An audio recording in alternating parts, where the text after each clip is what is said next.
Hi calculus students, we're here in section 7.2, verifying solutions for differential equations.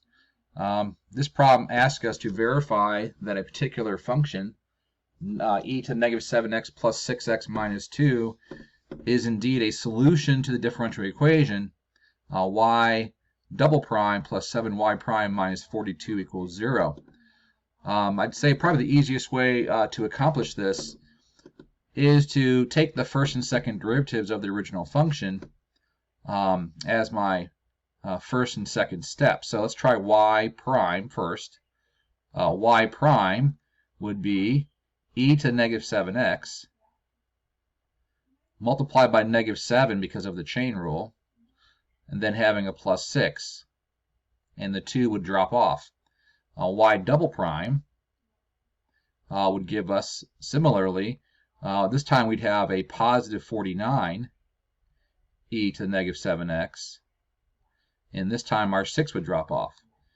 Then all we need to do here is to verify that this original y equals e to the negative 7x plus 6x minus 2 is a solution, is to plug these two statements into the differential equation that we're trying to show that this is a solution of. So it does say just y double prime, so we could just write down 49 e to the negative 7x.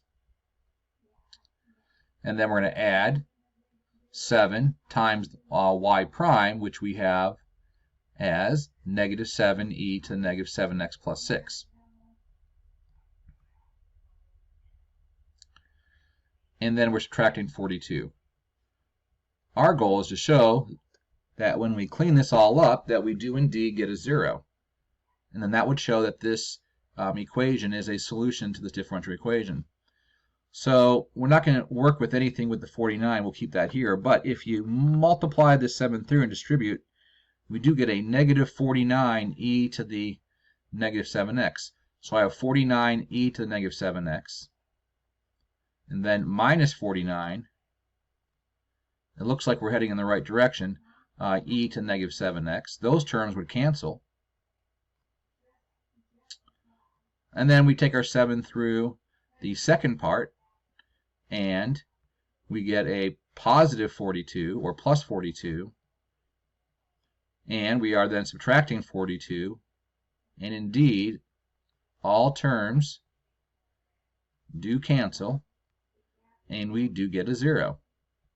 So we verified that the original statement, y equals e to the negative 7x plus 6 minus 2, is a solution to the differential equation.